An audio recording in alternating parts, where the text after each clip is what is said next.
I've dealt with Jamie before. He's an okay guy. He's okay, I guess. Thank you.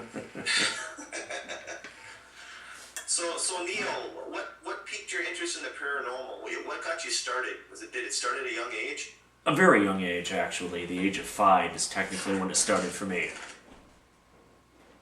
What was some weird feedback? What was that? I don't know, but it cleared up. We've been having issues with our thing, but it cleared us up, whatever that was. That was me unplugging my iPad from the soundboard. Jamie, that cleared us up. Well, great. Like I was saying, it started at the age of 5, technically.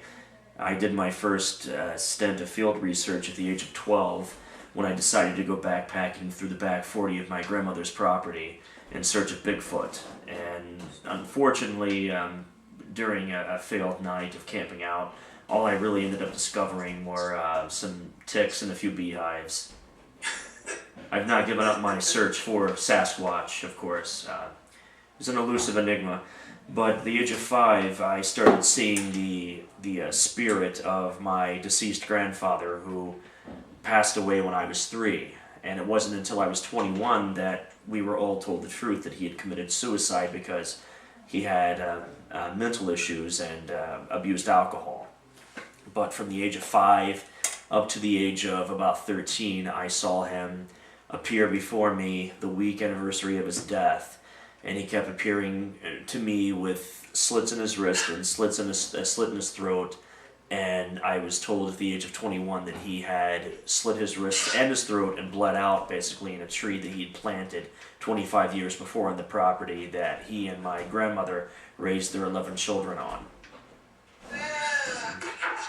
Wow. Mm-hmm. If you've always had this gift of seeing, have you seen anybody else, like any other spirits or anything like that? No, it isn't like it's something that I can walk into Walgreens and then they come to me and say, hey, can you help me cross over? It's not that simple.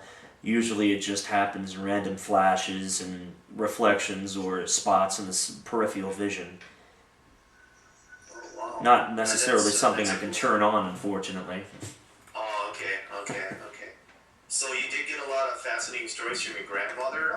Absolutely. Did you guys live in a paranormal area or growing up, or did your grandmother? Well, I love to call this area, which is smack dab between Dayton Wright-Patterson Air Force Base, the uranium enrichment plant in Piketon, Ohio, and the GE facility in Peebles. I like to call this the Ohio Triangle. There's a lot of bizarre sightings of strange aerial abnormalities.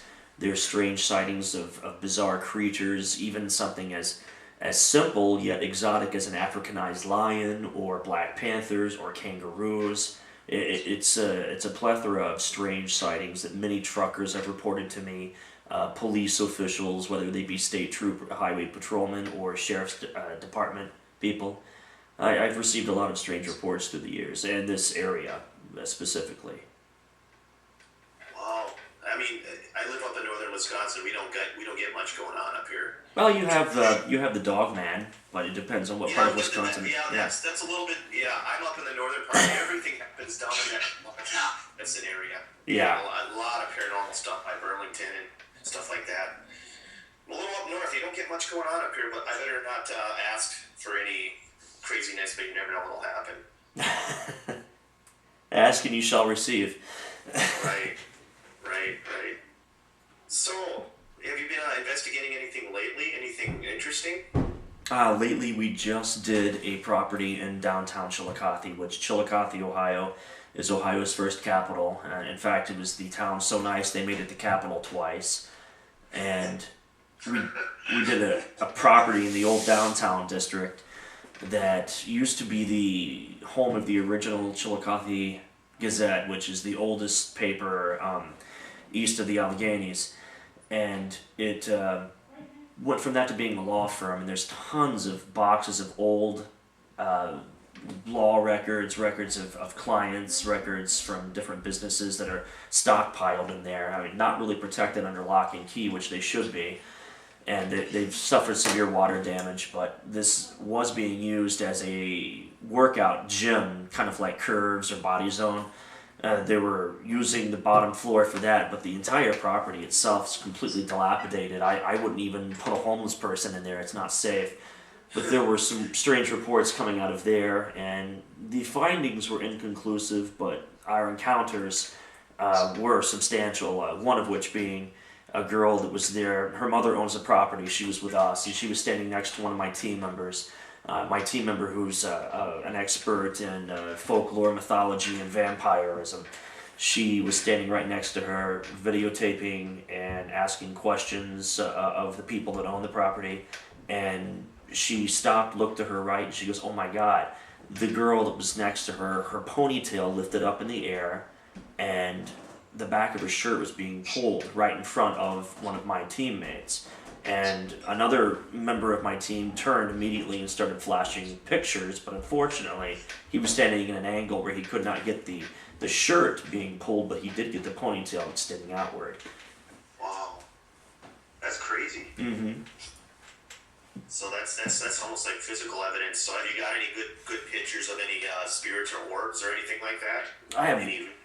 I could do a whole book on just that alone, on different anomalies we've captured on film.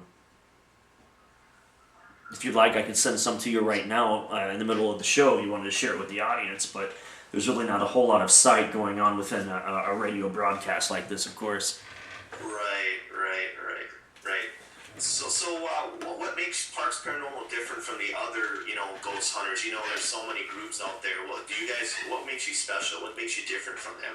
I like to consider us to be very professional in the way we handle our cases. We're very standoffish on certain things. There's certain areas where we will not dare tread because all of us have small children. So there are other teams that I work closely with that don't have small children of their own that I turn a lot of cases over to, or I turn it over to clergymen if I feel that it's something more potent than an imp, per se. Other than that, the thing that separates us from a lot of other teams, most teams a majority of the teams, in fact, just specialize on ghosts, spirits, spiritual entities. We cover it all. We do UFO sightings, we do Bigfoot sightings, strange cryptozoological type creature sightings, crop formations, ghosts, miracles, angel sightings, things of that nature, or paranature. So I see